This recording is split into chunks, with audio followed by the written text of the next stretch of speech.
Fala pessoal, tudo certo? Bom, hoje a gente vai falar de matemática, é claro, mas mais especificamente sobre o triângulo retângulo. Aquele triângulo das relações de seno e cosseno e do famoso teorema de Pitágoras. Bom, eu tenho uma pergunta. Quem aqui já se perguntou onde esse triângulo retângulo pode ser útil para além de resolver questões em provas e em lição de casa? Bom, para tentar esclarecer essa dúvida, eu trouxe um exemplo bem interessante que aconteceu há cerca de 2.500 anos atrás, em uma ilha chamada Samos, na região do Mar Egeu. Essa região era boa, possuía cadeias montanhosas que serviam como proteção natural contra ataques inimigos, bem como uma atividade comercial intensa. Porém, a população de Samos estava crescendo, o que demandava novas fontes para recursos hídricos. O problema surgiu porque as fontes localizadas ao norte da ilha encontravam-se após uma cadeia montanhosa com cerca de 266 metros de elevação em relação ao nível do mar, o que gerou problemas para a obtenção de água. Daí surge a seguinte questão: como essa população conseguiu levar essa água até suas habitações? Bom, não vou entregar a resposta tão rápido assim, mas acreditem vocês ou não, lembram aquele triângulo no começo? Exato, a solução, ou melhor, parte dela, foi conseguida usando um daqueles. Conseguem imaginar como? Fala pessoal, tudo bom? Meu nome é Matheus e eu sou professor da ONG Matemática em Movimento. Antes da gente entrar na questão proposta pelo vídeo que vocês acabaram de assistir, eu vou conversar um pouquinho com vocês sobre um teorema muito importante na matemática e que, apesar de ser bem simples, é aplicado em diversas situações. O nome desse teorema é o Teorema de Pitágoras. O Teorema de Pitágoras é utilizado em triângulos retângulos, como por exemplo esse aqui que vocês podem ver na lousa. E como eu sei que esse triângulo aqui é um triângulo retângulo? Bom, como vocês podem ver, bem aqui nesse canto eu desenhei um quadradinho.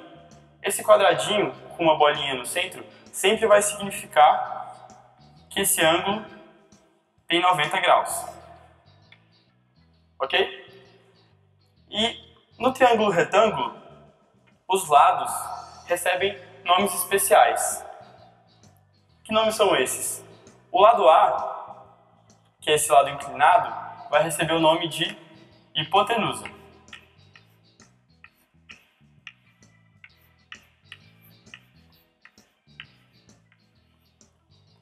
E os lados B e C recebem o mesmo nome. A gente vai chamar de cateto.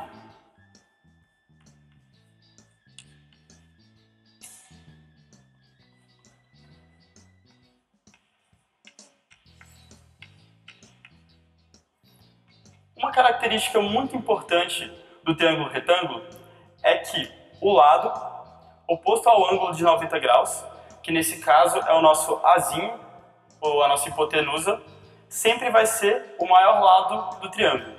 E como é que a gente sabe disso? Eu vou colocar aqui os outros dois ângulos que a gente ainda não está vendo. Eu vou chamar esse ângulo bem aqui de alfa e esse ângulo bem aqui de beta. Tudo bem? A gente sabe que em todo triângulo a soma dos ângulos internos é igual a 180 graus. E então a gente vai escrever isso bem ali. A gente vai escrever que alfa mais beta mais 90 é igual a 180.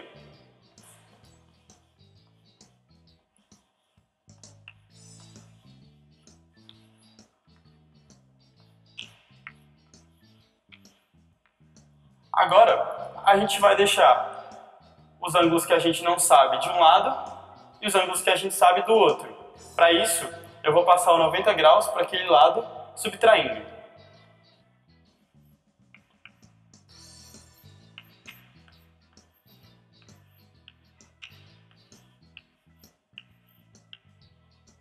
Bom, 180 menos 90 graus, então eu sei que a soma de alfa e beta vai ser igual a 90 graus, certo? Por que isso é importante? Como a soma dos dois ângulos que a gente não conhece é igual a 90 graus, a gente sabe que alfa e beta são menores que 90, certo? Como os dois ângulos são menores que 90, 90 é o maior ângulo do nosso triângulo e, portanto, a hipotenusa vai ser o maior lado. Tudo bem? E agora vamos para o teorema propriamente dito. O que o teorema de Pitágoras fala?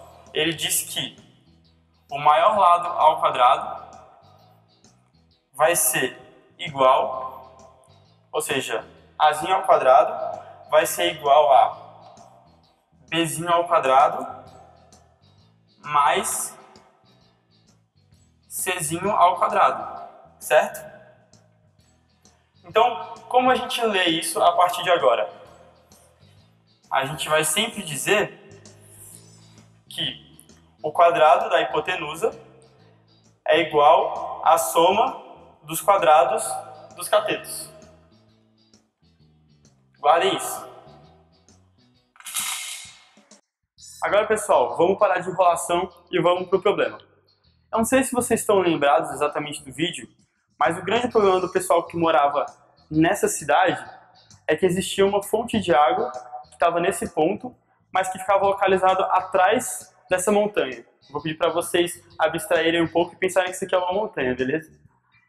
E o medo deles era que na tentativa de fazer um aqueduto, ou seja, uma passagem de água daqui para cá, eles começassem a fazer isso em direções diferentes. Então, os pontos nunca iam se encontrar e eles não iam conseguir ter acesso à água que eles tanto queriam. Na tentativa de achar uma direção para a perfuração, eles fizeram vários caminhos ao redor da montanha, buscando saber o quanto eles teriam que andar nessa direção e quanto eles teriam que andar nessa direção. Depois de um tempo, eles descobriram que a direção que eles teriam que perfurar seria a seguinte.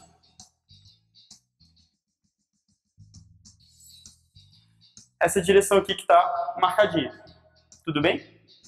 Mas ainda restava o desafio de saber exatamente qual era a direção, porque eles não conseguiam enxergar através da montanha, tudo bem? Então, eles pegaram e, saindo da cidade e do ponto onde tinha água, eles traçaram dois triângulos semelhantes ao triângulo que acabou sendo construído quando eles fizeram o projeto. Então, eles construíram triângulos semelhantes a esse em amarelo, que vocês podem ver aqui.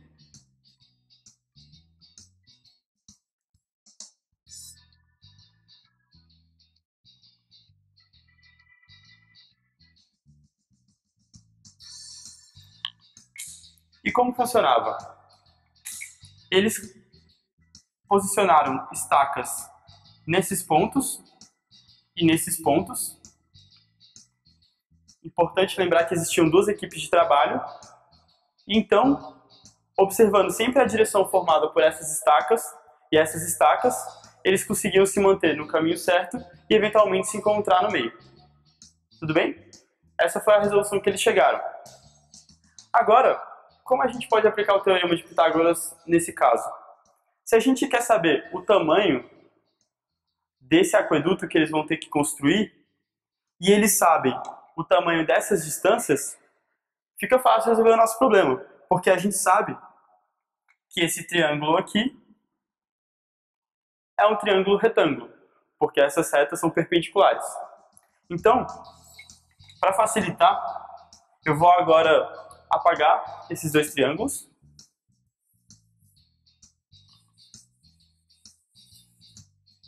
Então, esse lado aqui, a gente vai dizer que tem 20 quilômetros.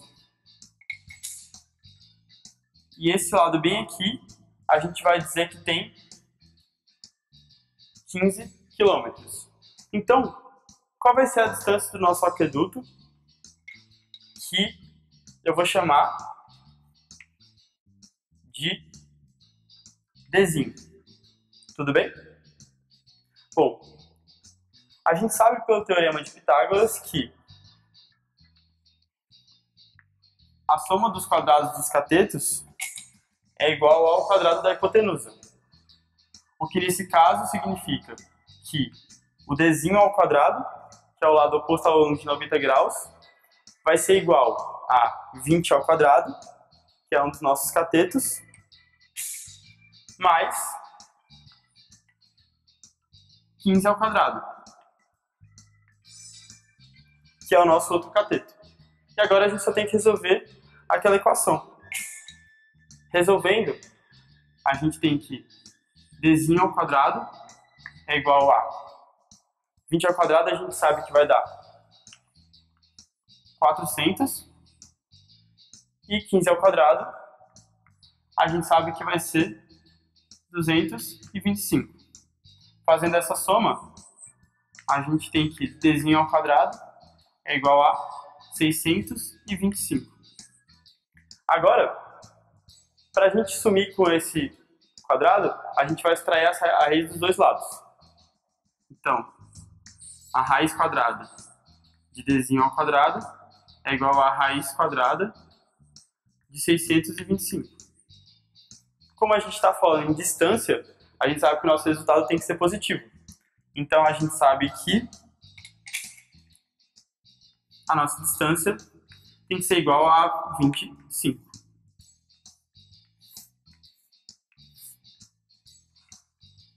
E assim a gente resolve o problema da distância do aqueduto. Pessoal, o jeito da gente conseguir visualizar melhor o teorema de Pitágoras é a partir desses três quadrados que eu desenhei aqui na lousa. Como vocês podem ver, cada um desses quadrados tem medidas de lados diferentes. Então esse quadrado amarelo, a medida do lado é A, esse quadrado laranja, a medida do lado é B, e o quadrado azul, a medida do lado é C. Porém, cada um desses quadradinhos menores, que vocês podem ver em branco, eles têm a mesma medida. Se a gente fizer a conta, utilizando o comprimento que eu coloquei aqui, a gente vai ver que o quadrado maior tem 25 quadradinhos brancos. O quadrado laranja tem 16 quadradinhos brancos. E o quadrado pequenininho tem 9 quadradinhos brancos. E aí, agora eu quero que vocês prestem bastante atenção. O que acontece se eu somar o número de quadradinhos brancos do quadrado laranja com o número de quadradinhos brancos do quadrado azul? Vamos ver? Se eu faço 16 mais 9, isso vai me dar o seguinte resultado: 25, certo? E uma coisa que é importante também vocês separarem é que esse 25, o número de quadradinhos, é a mesma coisa que a área do quadrado, certo? E a área do quadrado a gente sabe calcular que é igual a o lado, a medida do lado ao quadrado. E isso vai valer para todo mundo.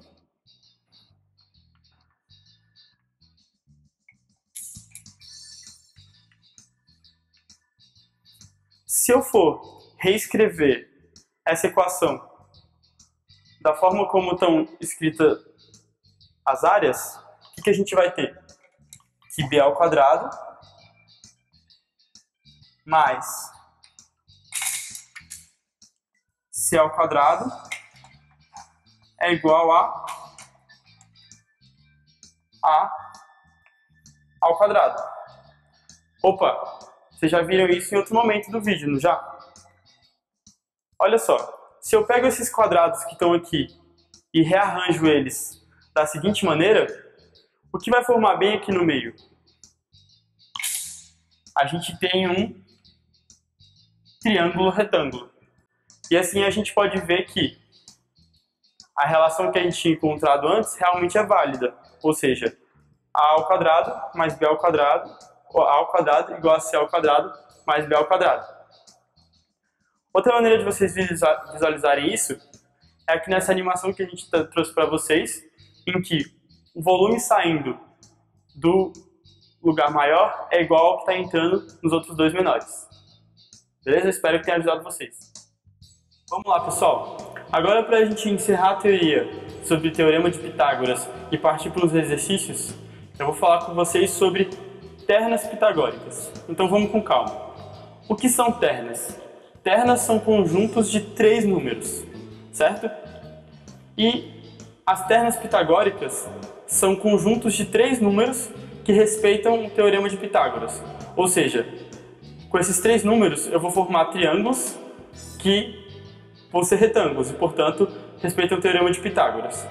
E existem algumas dessas ternas que são muito importantes que vocês saibam, porque são as que acontecem com mais frequência em exercícios, em vestibulares, enfim.